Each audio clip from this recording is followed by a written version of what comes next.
Some of the best times I've had in my life have been with just my normie friends, and there'll be times where I don't speak to these people in a long, like months. We see each other like once every 3 months, but it's like we never left. These people would never, ever, ever snake me once. I'd rather chill with these people than have these other people who are only just focused on money, who will snake you in a minute over some money. If they're bringing you down or they want to go and do retarded shit where it's not going to help you achieve your goals, then yeah, it may be a questionable whereby you don't want to hang out with them or you spend less time with them, because at the end of the day, on this journey, you're going to have to make sacrifices. All in all, I wouldn't change my friends for anyone. That's awesome, man. I'm curious because you mentioned there's not a lot of people in the UK, at least that you know of, that are doing things. So would you even attribute being in the right network as a part of your success? Because I think a lot of people put a huge priority on that now, and maybe it is. I don't know. I do think it matters, but how much does it matter in your opinion? So you have two type of circles. You have your circle of your immediate friends, and then you have your circle online. And like my circle of friends were not really like entrepreneurial. They were, I got a whole mixed bunch of friends, dude. Like I've got some friends that spent time in prison. I've got friends who have like some like freelancers. Some are like people would say normies, like just Right, normal nine to people. I've got five friends people. who like 9 to 5 guys. I've got the guys who have got like their own little thing, side hustles going on, or they're working for themselves. They're freelance. They've got their own, they're a sole trader. I've got a whole mix of friends. But like my online circle, the first thing I done was Facebook groups back then was like the real information. Like that's where people were learning about e-commerce and dropshipping. So made it like almost like an obsession to try and get in with those circles and get online and ask questions.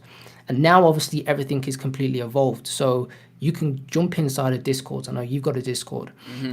People should be active inside of the Discords, asking questions. There's a plethora of information on YouTube now, which it wasn't really back then either. So you can use and leverage all of this information. So you don't have to be, your friends don't have to be entrepreneurs, or they don't have to be doing loads of money and stuff like that. It's good when you actually acquire money, you can then obviously get into the rooms with those people, like the LA mastermind that we've mentioned. You can network with those people because you've skin in the game then, and everyone brings their own wealth of information to the table that you can use. But if you're just starting out and you're flat broke and you have no money and you have nothing, then you could be sat in like, I don't know, fucking India or Mexico or something. Like, get online, get inside of Discords and, Right. and just ask questions, because there's so much information on there. Even Twitter now, like I didn't join Twitter until it was like a year ago, maybe a year or 2 years ago. I was sleeping on Twitter big. Yeah, same. Like I was like, because like IG was popping at one point, right? Right. And like now, honestly, because I've been posting like now more short form content, I'm getting back into the IG side of things. But like for the past year and a half, I've only just been focusing on Twitter, because that's where all the thought thinkers are. And Yeah. the way I like to learn is like by reading, and again connecting with people on Twitter and asking questions that way, rather than someone just posting a picture on IG of their dog. Like, Yeah. it's cool to see it's cool to Right. see your dog, bro, but like, I'm trying to learn. just yeah, I'm trying to learn. So it depends what you want. It's always good to flip between the both, Yeah. but if you're flat broke, just get online, get inside of Discords, jump inside of Twitter, follow people.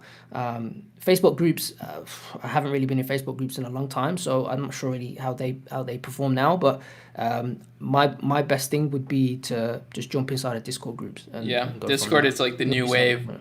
It's like the modern version of Facebook groups, even though there are a lot of Facebook groups actually that are, popping off. Facebook definitely has been putting some effort into that.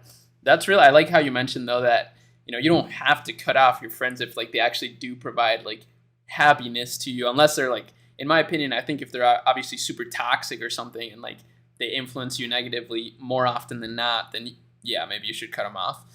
But if they provide value to your life, even if they're not millionaires or whatever, like that's a very shallow way to look at people, in my opinion. Yeah. So like on that point, Like, yeah, bro, like, honestly, some people jump on Twitter and it's like, oh, they're doing $10,000 a month. Like, I don't fuck with my friends no more. They don't, Yeah. they're holding me back. Like, they're normies. They don't get me and all this kind of stuff. It's like, dude, it's not really that deep. I mean, It's not that deep. if they're not toxic, bro, like, there's too much red pill shit going on. Like, and it's like, some of the best times I've had in my life have been with just my normie friends, and there'll be times where I don't speak to these people like in a long, like, months. You know, we see each other like once every 3 months, or like, but it's like we never left. And Yeah. these people would never, ever, ever snake me once. I'd rather chill with these people than have these other people who are only just focused on money, who will snake you in a minute over some money.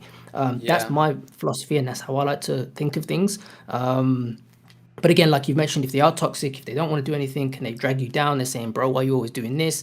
Or X, Y, and Z. My friends have only celebrated me with my successes online. And again, if they don't essentially, if they're bringing you down, or they want to go and do retarded shit where it's like it's not going to help you achieve your goals, then yeah, it may be a questionable whereby you don't want to hang out with them, or you spend less time with them, because at the end of the day, on this journey, you're going to have to make sacrifices. You'll Right. make sacrifices for yourself, pleasure, watching Netflix, going out on weekends, drinking, your personal relationships with your family at some point may come to a strain. Your better half, your girlfriend, your wife, whoever, whatever it may be, there's going to be times when you're going to have to make sacrifices. But all in all, I wouldn't change my friends for anyone. Like, That's awesome, I don't man. know.